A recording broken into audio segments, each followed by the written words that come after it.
Bonjour à tous, j'espère que vous allez excellemment bien. Aujourd'hui, on se retrouve pour parler cyclisme, pour faire un point sur le classement UCI, où on en est du côté du maintien. Après une petite pause avec le dernier point sur le classement, c'était au moment du 1er avril.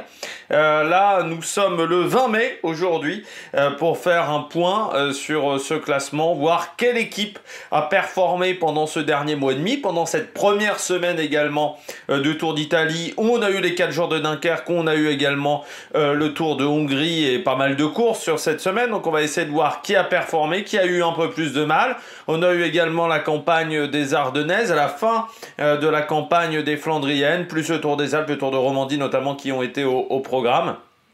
Donc on va voir, et le Tour du Pays Basque également, parce qu'on était en train de faire le Tour du Pays Basque quand la vidéo a lieu.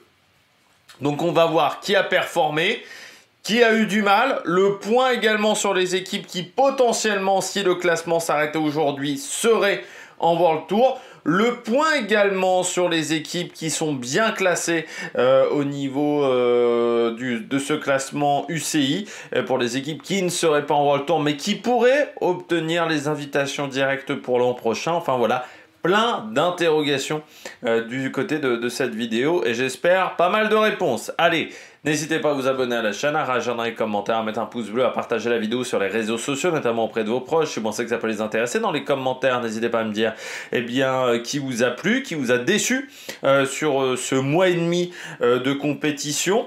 Si vous avez les moyens et que vous voulez soutenir mon travail, vous pouvez faire un super thanks. Vous pouvez également ajouter la petite cloche, comme ça vous êtes au courant des dernières vidéos qui sortent sur la chaîne. On fait un point aujourd'hui sur le classement UCI. Le prochain point, ça sera avant le Tour de France. Donc ça sera dans un mois à peu près, on fera le prochain point. Et puis on fera un point après, je pense début août, fin juillet, début août également. Pour les deux prochaines vidéos du côté du maintien et de ce classement UCI, à part s'il y a des gros changements pendant le mois de juillet. Bon, l'équipe qui est toujours en tête, là ça ne change pas vu l'avance qu'elle avait déjà lors des semaines précédentes. Toujours UAE, toujours cette formation en première position du côté des Émiratis. 14 000 points déjà de marqués, c'est quasiment plus de double que la plupart des équipes. C'est souvent même 3 fois plus de points que la plupart des équipes. Lors du 1er avril, on était à 76 844 points, donc on a marqué quasiment 7000 points en plus, avec notamment les victoires de Pogacar, mais également les très très bons résultats sur le début de Tour d'Italie, également notamment la victoire de Juan Ayuso. Très belle performance d'une équipe, bon on va pas revenir, hein, on en a déjà parlé plein de fois, mais qui a cette capacité à avoir quasiment 20 leaders ou 30 ou 22 ou 23 coureurs très très forts, ce qui fait que je rappelle que dans ce classement là on ne prend en compte que les résultats des 20 coureurs qui ont marqué le plus de points sur les 3 ans. C'est-à-dire qu'un coureur qui aurait quitté une formation peut quand même être pris en compte si vous n'en avez pas un qui arrive à marquer plus de points que lui, notamment. Et du côté de la UAE, quand on regarde toute cette structure, il y a quand même énormément de coureurs qui arrivent à marquer des points. Del Toro, Ayuso, rien que sur le Tour d'Italie. N'oublions pas également les Sivakov, les Yates, les Almeida, les Pogacar. Et tous ces équipiers qui marquent également beaucoup de points. Et on se retrouve avec une équipe qui caracole en tête. Vraiment, il n'y a pas d'adversaire. Visma est largué, Lidl aussi, qui pourtant s'en sort bien cette année. Aucune équipe n'arrive à suivre le rythme de cette formation. Il faut très clairement le dire. Personne n'arrive à tenir la cadence de la UAE. Et quand on voit l'écart de points entre la UAE et une équipe comme Decathlon, qui est pourtant une équipe qui a un budget sur les 3 ans il y a quasiment 50 000 points d'écart entre ces deux formations. C'est à peu près 2,5. J'espère qu'à un moment, l'UCI va quand même se dire qu'il va falloir régler les problèmes de budget. Parce qu'on ne va pas pouvoir continuer comme ça bien longtemps. Déjà parce qu'encore une fois, c'est pas raisonnable d'un point de vue économique. Le cyclisme ne peut pas avoir des formations qui ont le budget d'équipes de Ligue 1. Voire même plus, parce qu'il y a beaucoup d'équipes de Ligue 1 qui aimeraient avoir le budget de la UAE aujourd'hui en France, et on le voit que il est là le problème. Aujourd'hui, le cyclisme n'a pas les revenus pour avoir des équipes qui ont ces budgets-là, et on n'aura jamais les revenus. Voilà, on n'aura jamais les revenus. Parce que le cyclisme n'est pas un sport aussi important que le football, parce qu'on ne payera jamais pour aller voir du cyclisme sur le bord de la route. Voilà, tout simplement. Donc je pense qu'il va falloir quand même vraiment à un moment se poser les bonnes questions, quoi. Voilà, il va falloir se poser les bonnes questions du côté de l'UCI si on veut que ça continue, parce qu'on ne pourra pas continuer à avoir des équipes qui ont des budgets pareils. Voilà. Là aujourd'hui, c'est parce que vous avez des Émiratis, mais le jour où les Émiratis décident que, allez, le cyclisme leur a assez apporté, en gros, il y a, allez, peut-être 5-6 entreprises dans le monde qui voudront mettre de l'argent dans ce projet-là. On a vu, rien qu'avec Visma, la difficulté que ça a été de retrouver un sponsor pour cette formation.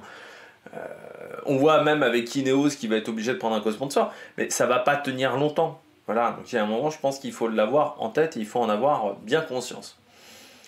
Deuxième équipe, Visma. Mais une saison qui reste vraiment en demi-teinte du côté de la Visma. 6379 points de marqués. Alors on a quand même doublé le score par rapport au mois d'avril. On avait seulement 3219 points. Donc on a marqué plus de 3000 points du côté de cette période. Et pourtant, pas de Vingegaard par exemple. Mais on arrive avec des coureurs, je dirais notamment Matteo Jorgensen, pas seulement, à marquer des gros points. Olaf Koy également arrive à marquer. Je pense au petit Matthew Brennan également, même s'il est encore dans l'équipe réserve. Il faudra peut-être même le faire monter dans l'équipe 1 pour qu'il aille marquer des points du côté de la Visma Leasebike. Mais globalement, par rapport au budget de cette équipe, on tient pas la cadence du tout de la UAE, parce que vous avez des coureurs qui n'ont quasiment pas couru. Je pense à un Christophe Laporte. Vous avez des coureurs en grande difficulté sur lesquels on a misé, comme un Ken Uijtdebroeks également, et puis un Vingegaard qui bien au final a assez peu couru et va assez peu courir d'ici le Tour de France. On n'a pas le collectif déjà de la UAE. Globalement, on n'a pas 20 coureurs qui sont en capacité de marquer des très très gros points du côté de cette formation, et en plus on a un nombre de malades, de blessés ou de coureurs en méforme qui est quand même peut-être le plus important aujourd'hui du World Tour. C'est-à-dire dans cette équipe-là, des coureurs qui en ce moment ne sont pas à leur niveau, on en a quand même pas mal. Ce qui montre bien que l'argent ne fait pas tout quand même, parce qu'il ne faudrait pas résumer la UAE à son budget. La UAE a certes un gros budget, mais arrive à tout mettre en place. La Visma a un gros budget, mais aujourd'hui, elle n'arrive pas à mettre tout bout à bout. On a l'impression que parfois qu'il y a un peu de l'argent jeté par les fenêtres du côté de cette formation. Et c'est vrai que vous avez des coureurs qui, jusqu'à maintenant, ont quand même un petit peu du mal à performer, ne sont pas forcément très satisfaisants. Donc il va falloir là aussi réfléchir à la manière de faire de cette équipe, parce que je pense qu'on est un peu trop extrême dans la manière de s'entraîner, dans la manière de faire des stages, et que c'est pas forcément efficace. Alors certes, on notera quand même les gros points marqués par Van Aert également, mais on s'aperçoit que ça ne suffit pas. Et aujourd'hui, on a peut-être 6-7 coureurs qui marquent des points dans cette équipe, mais il en faudrait 20 si tu veux suivre la cadence de la UAE, et on voit que c'est juste pas possible. Et on est très loin quand même de l'année 2023, et on risque d'être loin également de l'année 2024 en termes de points. On est à 6000 points marqués. On a déjà fait quand même un énorme gros tiers de la saison quand on arrive en mai. Potentiellement donc, si on calcule qu'on a fait un tiers, on sera à 18 000, 19 000 points à la fin de l'année. c'est-à-dire inférieur à 2024, et pas beaucoup mieux que la Lidl et la Soudal. Sauf que les budgets de la Lidl et de la Soudal sur 2024, c'était pas ceux de la Visma Lease Bike. Donc c'est-à-dire qu'il y a un bins, il y a une couille dans le potage, comme on dirait. La Lidl Trek, 3e. Eh bien, toujours cette bagarre entre la Lidl Trek et la Soudal Quickstep. Mais la Soudal était 3e. Lors du dernier mois, il y avait surtout quasiment 1500 points d'écart entre ces deux formations. Et là, c'est plutôt en sens inverse. Désormais, la Lidl a 1300 points d'avance par rapport à la Soudal Quickstep. Il faut dire que la Soudal Quickstep a un Remco Evenepoel qui a redémarré certes, mais qui n'a pas fait une bonne campagne d'Ardennaise. Pas de solution bis. On n'a pas vu Mauri Van Sevenant. On n'a peut-être pas autant vu Van Wilder qu'on l'aurait souhaité. Également sur ces courses-là. Tim Merlier n'a pas beaucoup couru non plus sur ce mois d'avril. Des grosses classiques flandriennes où on est passé à côté. Ça, j'ai envie de dire, c'est récurrent du côté de cette formation. Un Paul Magnier qui, certes, a pris quelques points sur ce Tour d'Italie. Il a dû prendre une centaine de points sur ce Tour d'Italie, Paul Magnier. Mais en dehors de Paul Magnier, pas grand-chose. En plus, on n'aura pas Mikel Landa qui a abandonné extrêmement tôt. Beaucoup d'incertitudes également sur l'équipe lors du prochain Tour de France, parce qu'on sait qu'il n'y aura certainement pas Landa. Mais est-ce qu'on n'aura pas Répinte? Ça, c'est pas aussi sûr. Il va certainement jouer sa participation sur le prochain Tour de France lors du Dauphiné. Et puis oui, une équipe Soudal Quickstep, qui n'arrive pas très clairement à tenir aussi bien la cadence que l'an dernier. Mais l'an dernier, on a vu du grand Remco Evenepoel, même s'il avait été arrêté suite à sa chute du Tour du Pays Basque. Là, cette année, c'est avec Remco Evenepoel, il a repris très tardivement et il n'a pas forcément été intéressant sur les différentes Ardennaises. À l'inverse, la Lidl Trek sur les Ardennaises, on a eu notamment la victoire sur l'Amstel Gold Race avec Matthias Skjelmose.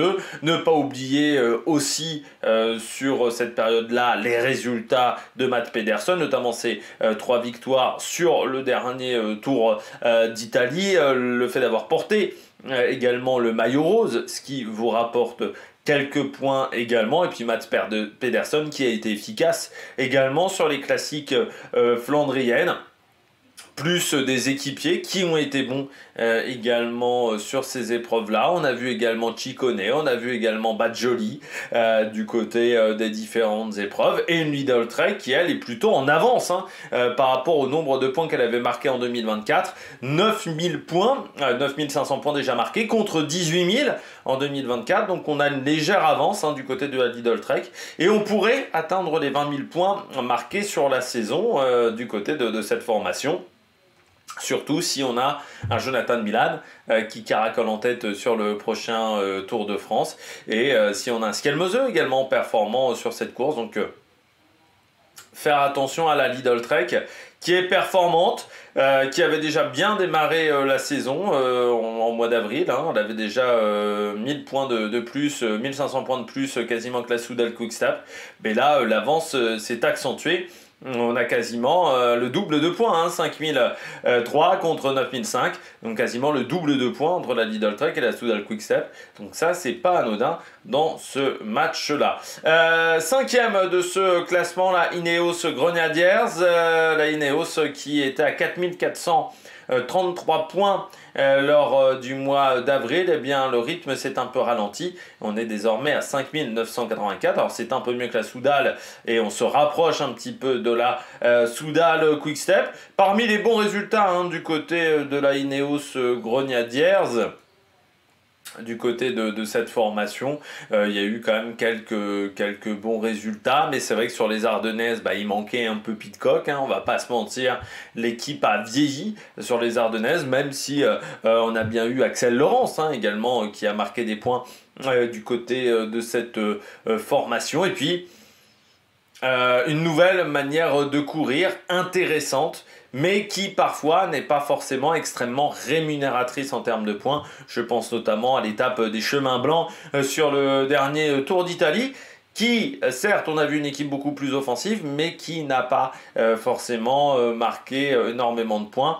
Mais je note quand même que cette nouvelle manière de courir n'a pas coûté des points à la Ineos Grenadiers, parce que là encore, hein, comme je disais, on a passé le premier tiers de la saison, on est à 6000 points, on était à 15 000 points l'an dernier, donc on est un petit peu en avance par rapport aux points que l'on avait marqués en 2024, et on est plutôt parti pour faire une saison comme en 2023, mais en étant bien plus attrayante dans sa manière de courir. Maintenant, il faudra voir comment ça tient sur la deuxième et la troisième semaine de Tour d'Italie. Surtout si Arensman et Egan Bernal arrivent à marquer des gros points sur cette épreuve, parce qu'en termes de sprint, ça risque d'être un peu compliqué, même si on peut noter quand même les places d'honneur de Brandon Riviera, ce qui a permis de marquer quelques points du côté de cette formation. La Red Bull Bora, Hans Grohe, 35 000 points, qui est désormais sixième, la Red Bull Bora Hans Grohe, mais qui a perdu un peu d'avance par rapport à la Alpecin de Koninck. En même temps, du côté de la Alpecin de Koninck, il faut saluer quand même les points importants marqués par Mathieu Van Der Poel, ce qui a permis de revenir à une soixantaine de points de la Red Bull Bora Hans Grohe. Jusqu'à maintenant, la formation autrichienne a marqué 4950 points, c'est-à-dire que sur le dernier mois, elle a marqué 1000 points, voilà, 1400 points de marqués sur le dernier mois et demi, avec notamment du côté de cette Red Bull Bora Hans Grohe, une campagne des classiques qui n'aura pas été réussie, hein, malgré de grosses ambitions, malgré un gros recrutement du côté de cette campagne des classiques. Ça a quand même plutôt été un échec du côté de cette formation, à part peut-être Roger Adria sur quelques Ardennaises. Un Tour d'Italie où certes Primož Roglič a porté le maillot de leader, a fait également des places d'honneur, mais c'est vrai que pour le moment les autres coureurs de l'équipe ont un peu plus de mal. Malgré tout, un bon Tour de Hongrie avec Van Poppel qui a pris des places d'honneur sur les différents sprints à la place de Sam Welsford du côté de cette formation. Mais c'est vrai que du côté de la Red Bull Bora Hans Grohe, vu les moyens, vu les ambitions quand même de cette formation, on pourrait s'attendre à un peu plus de points marqués. Du côté de la Alpecin de Koninck, on a fait un bon mois d'avril, et je rappelle que cette équipe-là a l'obligation à chaque fois de faire un bon mois d'avril, notamment grâce aux résultats de Mathieu Van Der Poel. N'oublions pas également Tibor Del Grosso, sur le Tour du Pays Basque notamment, qui a été très en vue du côté de cette formation. Et puis n'oublions pas également Caden Groves qui a pris quelques places d'honneur sur le dernier Tour d'Italie. Mais voilà, c'est quand même surtout Van Der Poel, Philipsen qui marquent quand même une grande partie des points de cette équipe, et c'est vrai qu'ils ont l'obligation à chaque fois de faire un très bon mois d'avril. Mars-avril, c'est vraiment les 2 mois les plus importants de la saison de la Alpecin de Koninck. S'ils se plantent sur cette période-là de l'année, ensuite c'est foutu, hein, tout simplement du côté de cette équipe. 8e, on retrouve la Groupama FDJ. La Groupama FDJ qui était déjà 8e, qui avait 3700 points de retard lors du dernier classement sur la Alpecin de Koninck. Et bien cet écart qui a un petit peu augmenté, hein, par rapport à la Alpecin de Koninck. On était à 1905 points seulement de marqués sur la période précédente. Alors on a un peu rectifié le tir avec 4239 points, notamment à des bonnes 4 jours de Dunkerque. Pas mal de bons résultats également, hein, sur les Coupes de France, qui permet toujours de marquer des gros points, notamment sur ce week-end breton qui s'est déroulé il y a 2 semaines du côté de la Groupama FDJ, mais ça reste quand même maigrichon, et on sent que cette équipe est en régression par rapport aux dernières saisons. Là on voit que sur ce Tour d'Italie, on ne sait pas si on va pouvoir marquer beaucoup de points avec un David Gaudu qui n'est peut-être plus à 100% de ses capacités suite à sa chute de vendredi. Et puis d'autres coureurs qui ont peut-être du mal également à prendre le leadership dans ce genre de situation. Ouais, on n'est pas sur une super période du côté de la Groupama FDJ. On s'aperçoit qu'en plus, les jeunes talents, ils sont plus chez Decathlon aujourd'hui que chez Groupama. Du côté des jeunes talents français notamment, et il va falloir repenser les choses, améliorer les choses du côté de la Groupama FDJ, parce que la Décathlon se rapproche du côté des premières équipes françaises, mais d'autres formations également arrivent à faire mieux pour le moment. Je pense à la Bahreïn, je pense également forcément à Astana. Également, donc oui, pas un énorme début de saison, voilà, du côté de la Groupama FDJ, 4239 points. Bon, on n'est pas catastrophique, hein, on est à peu près sur les valeurs de l'an dernier, mais l'an dernier c'était pas exceptionnel non plus, hein, du côté de cette formation. Et puis on rappelle quand même que David Gaudu avait très très bien fini l'année sur la Vuelta, avec un très très bon résultat, et ça sera peut-être pas facile à réitérer, à reproduire du côté de cette Groupama FDJ, donc du côté de cette formation. La Bahreïn Victorious, 29 897. Alors un Antonio Tiberi qui fait une bonne première semaine de compétition du côté du Tour d'Italie. Bien entendu, Lenny Martinez qui a fait un très bon Tour de Romandie, mais des déceptions quand même du côté de cette équipe, notamment Santiago Buitrago, qui n'est pas forcément au niveau attendu jusqu'à maintenant. Donc ça fait 4600 points de marqués.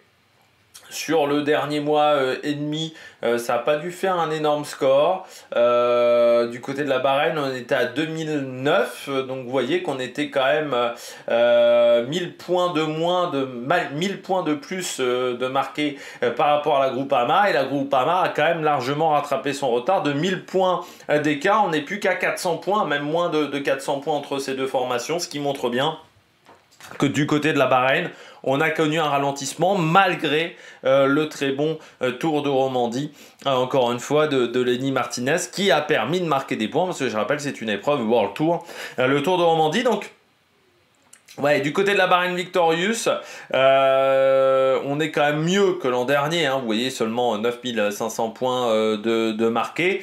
Ça reste quand même inférieur aux attentes qu'on pourra avoir du côté de cette formation, qui fait quand même plutôt partie du haut du panier en termes de revenus. Alors oui, c'est pas du niveau de la Red Bull ou de la Ineos Grenadiers, mais on est quand même entre 25 et 30, et plutôt plus proche quand même du 27-28 millions que du 25.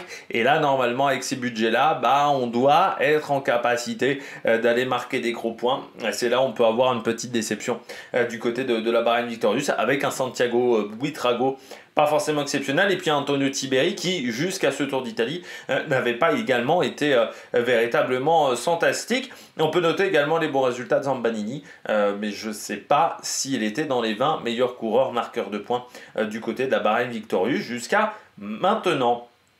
La Décathlon, 29 482 points, donc on voit qu'entre Bahreïn et la EF, on est extrêmement proche, hein, ça se tient en 2000 points entre toutes ces formations, donc c'est vraiment rien du tout.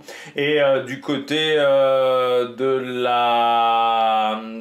l'équipe Décathlon, eh bien on est passé devant la Lotto, 4382 points de marqués jusqu'à maintenant. Alors forcément c'est moins bien que l'an dernier, mais on sait que cette formation avait vraiment énormément surperformé, hein, il faut quand même le dire, du côté de la Décathlon à G2R, mais comparé à la saison 2023, eh bien on est plutôt bien en termes de points marqués. Très gros week-end breton du côté de cette formation, ce qui a permis de marquer énormément de gros points, notamment avec Paul Sexas, mais pas seulement. Et puis n'oublions pas également sur d'autres épreuves, cette formation a su tirer également son épingle du jeu. Par contre, un Tour d'Italie pour le moment, il faut bien le dire, assez modeste, avec en plus l'abandon assez tôt de Geoffrey Bouchard. Un Victor Lafay obligé de se faire opérer également. Donc ce ne sont pas forcément des bonnes nouvelles, mais un Félix Gall qui a plutôt été intéressant sur le Tour des Alpes avec Paul Sexas également du côté de cette épreuve. Alors, même si ce n'était pas une épreuve World Tour, c'est quand même une épreuve qui permet de marquer des points du côté de cette formation Décathlon AG2R. Donc je dirais que c'est tout à fait correct en termes de résultats. Par contre, une équipe qui est en ce moment en grande difficulté, c'est la Lotto, largement en retard par rapport à ses petits camarades en termes de points UCI, il faut le dire. Même Arkea a marqué plus de points, la Total Energy a marqué plus de points, seulement 2100 points de marqués par la Lotto. Il faut le dire, à Arnaud Delis, aux abonnés absents du côté de cette formation, mais surtout pas qu'Arnaud Delis.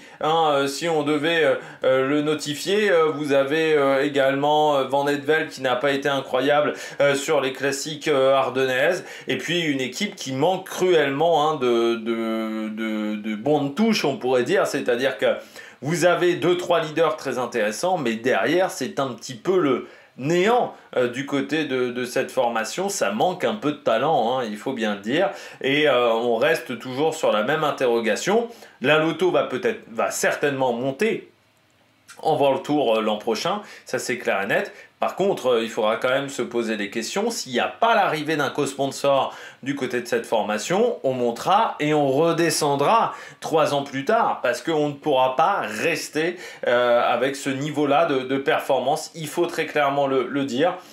Donc il va falloir quand même un moment se sortir les doigts du... Vous connaissez la suite, parce que pour le moment, très clairement, du côté de la Lotto, c'est extrêmement décevant en termes de résultats. Non-participation sur le Tour d'Italie, c'est vrai que c'est une équipe qui ne participe pas en plus aux épreuves World Tour, et un effectif qui n'est pas suffisant.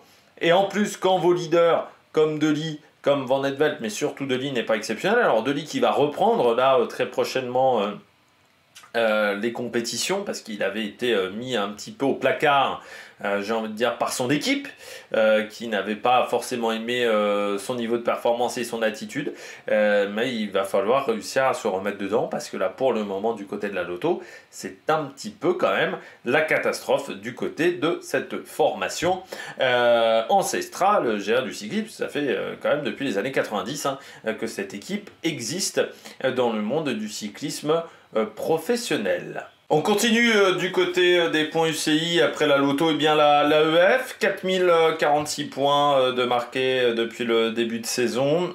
Sur la dernière période, on est sur un bon 2000 points quand même de marqués du côté de l'AEF, qui avait démarré timidement la saison et qui a bien rattrapé son retard depuis, et qui va avoir quand même en ligne de mire désormais la Lotto, ce qui pourrait lui donner encore un petit peu plus d'air, parce qu'en étant classé 11e, c'est vrai que ça serait quand même compliqué de voir cette formation redescendre. L'AEF qui va miser quand même énormément sur ce Giro, notamment avec Richard Carapaz en tant que leader, et pourquoi pas aller chasser les étapes également du côté de cette formation. Des bons résultats également sur les classiques ardennaises, avec notamment Benelli qu'on a souvent vu à l'attaque, et qui a quand même marqué des gros points grâce à ses places d'honneur. Donc une formation qui est plutôt sur une bonne période, avec également Nelson Poles. Je ne sais plus si c'était sur cette période-là, mais la victoire de Nelson Poles par rapport à Wout van Aert. Donc voilà, des bons points de marqués. Nelson Poles qui a également fait quelques places d'honneur, des top 15 sur les Ardennaises, donc plutôt une bonne période en ce moment du côté de l'AEF EasyPost. La Movistar, 4351 points du côté de cette formation, qui a connu quand même un ralentissement de ses résultats. 1400 points de marqués sur le dernier mois et demi du côté de la Movistar. La période des classiques, c'est pas forcément la période préférée de cette formation. Ils ont fait un meilleur début de saison que d'habitude, mais j'ai l'impression qu'ils ont un peu du mal à réembrayer, à relancer la machine. Alors on verra comment ça va se passer avec Ener Rubio du côté de ce Tour d'Italie et Nairo Quintana, et si on arrivera à prendre des places d'honneur également en chassant les étapes. On peut notifier déjà la belle performance d'Or-Luis Aolar, le Vénézuélien qui a pris pas mal de places d'honneur derrière Mats Pedersen du côté des différentes épreuves de ce Tour d'Italie. Et puis oui, Enric Mas toujours là, mais Enric Mas, il double le Tour de France Vuelta avec l'objectif véritablement cette année d'aller chercher la victoire sur la Vuelta, et ce qui fait qu'on est toujours dans une période un peu compliquée du côté de la Movistar. C'est vrai que le Tour d'Italie n'a jamais été forcément la priorité du côté de la Movistar, et bon, ça l'est un peu plus aujourd'hui, mais c'est vrai que c'est pas forcément évident de marquer des points sur cette épreuve, donc c'est déjà plutôt pas mal ce qu'ils ont réussi à réaliser jusqu'à maintenant. Israël juste derrière, 24 816 points. Israël qui reste toujours dans une zone un peu dangereuse quand même, comme on le voit, ils n'ont pas marqué beaucoup de points, Israël, sur le dernier mois. On est à 2431, on est désormais à 3300, et surtout la Jaiko Alula avait marqué 300 points de moins sur cette période, et désormais la Jaiko Alula est quasiment, n'a que 100 points d'écart. Donc on voit que ça a été moins efficace du côté de la Israël Première Tech. C'est vrai que l'an dernier, les Ardennaises avaient été réussies, notamment avec la victoire de Stephen Williams sur la Flèche Wallonne. Là, ça a été beaucoup plus compliqué. On a eu quelques places d'honneur du côté de Corbin Strong, mais on n'a pas le même rendement que l'an dernier, il faut bien le dire. On est moins efficace, on est plutôt comme lors de la saison 2023 en termes de points. Donc ce qui fait que comme Astana a caracolé en tête, eh bien, ça reste une équipe qui doit quand même se méfier. Elle n'est pas encore totalement sauvée, voilà, cette formation, parce qu'elle garde toujours 3300 points d'écart par rapport à ses adversaires, notamment Picnic et notre ami XDS Astana. Donc il faut continuer à cravacher du côté d'Israël. La montée en World Tour, qu'on pensait presque sécurisée, et bien avec ce début de saison un petit peu poussif, ça ne l'est pas encore. La Jaiko Alula 15e, juste derrière. Du côté de la Jaiko Alula, je dirais qu'on a un peu le même rendement que sur le début de saison. Jaiko Alula est à 2113, donc désormais 3002, marqué pas mal de points par rapport à Israël, mais reste là aussi sous le coup de la relégation potentielle, surtout depuis que Astana a enquillé un nombre de points important. Donc ça reste dangereux du côté de cette formation. Un Giro en plus qui risque potentiellement d'être un peu faible en termes de points, même si on les avait eu pas mal à l'attaque, notamment avec la victoire de Luc Plapp, la victoire en échappée de Luc Plapp. N'oublions pas également Davide De Preto, et également du côté de cette formation, Luc Plapp qui a encore fait un top 10, même aujourd'hui, qui n'est pas comptabilisé dans les points sur le contre-la-montre, mais il faudra faire attention du côté de la Jaiko Alula. Intermarché, bon, heureusement qu'il y a eu Louis Barré qui a marqué quand même des gros points sur les Ardennais. Ça reste compliqué. On a vu un petit peu Guilherme sur les 4 jours de Dunkerque, mais qui n'a pas forcément eu des top résultats. Là aussi, ça manque un peu de talent du côté de cette formation. Et puis, on a du mal à mettre en route depuis le début de saison. On le voit, c'est quand même un peu poussif. Donc on est à 3282 points, mais je rappelle également que l'an dernier, ils ont marqué 10 000 points, ce qui était moins qu'en 2023, malgré le fait que Binyam Girmay avait enchaîné les gros résultats sur le Tour de France, avec notamment la victoire du côté du maillot vert. On sent que c'est de plus en plus compliqué. En même temps, c'est l'un des plus petits budgets. Aujourd'hui, il y a des équipes de deuxième division qui ont un budget qui est plus important que l'Intermarché. Donc c'est pas forcément simple du côté de cette équipe. Mais pas simple du côté de l'Intermarché jusqu'à maintenant. Je trouve sur ce début de saison, c'est poussif.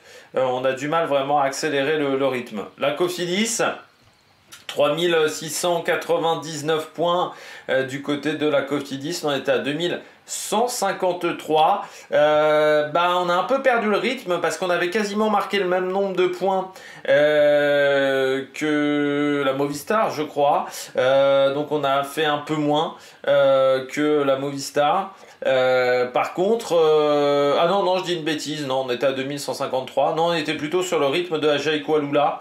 Donc on reste sur le rythme de cette formation, on est même un petit peu devant grâce notamment aux Coupes de France.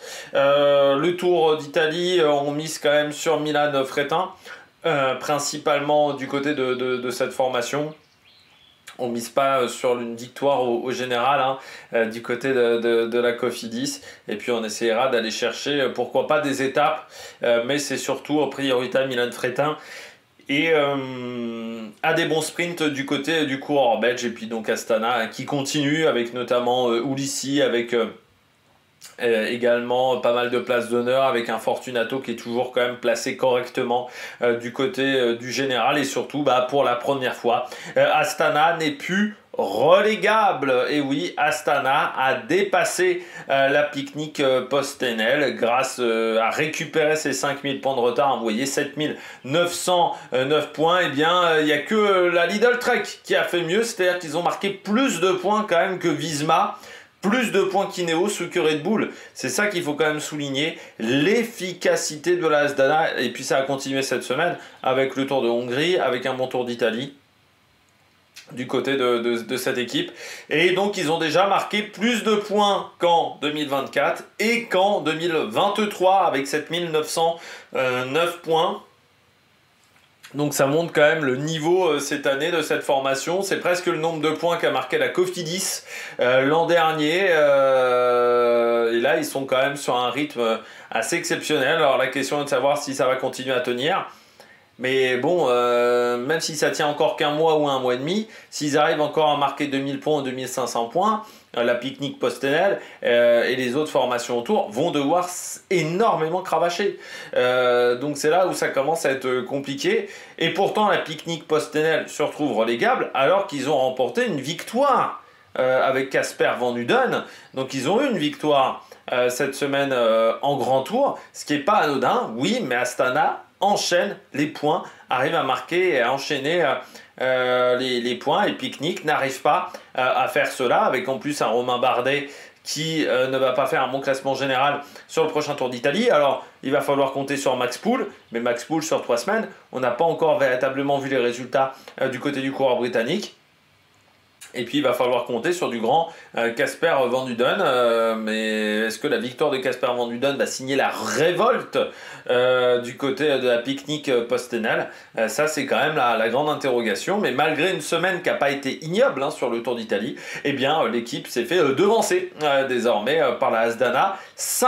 42 points d'écart désormais pour la Picnic, et ce qui n'est pas la bonne affaire également de la Uno X qui pourtant a marqué 4500 points depuis le début de saison, la Uno X, mais qui se retrouve à être désormais 20e, qui a reculé d'une place, et pourtant là aussi on arrive à marquer pas mal de points. 1700 points de marqués sur le dernier mois et demi, même plus que ça. Qu'est-ce que je dis comme bêtise? Ils étaient à 2852.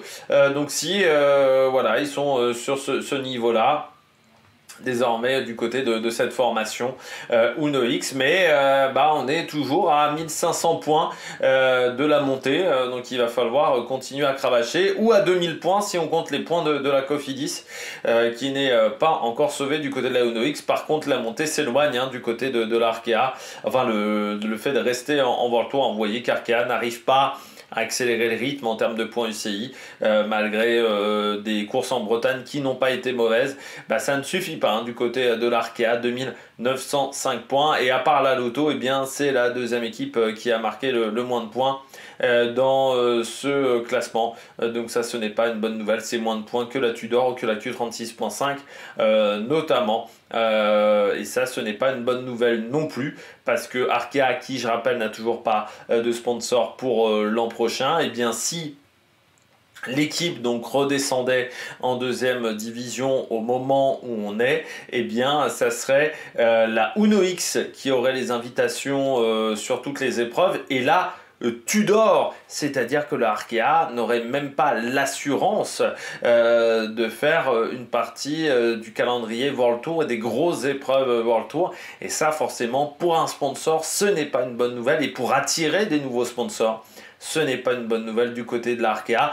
Pareil du côté de la Total Energy qui en plus là aussi risque de perdre son sponsor si il rejoint la Ineos.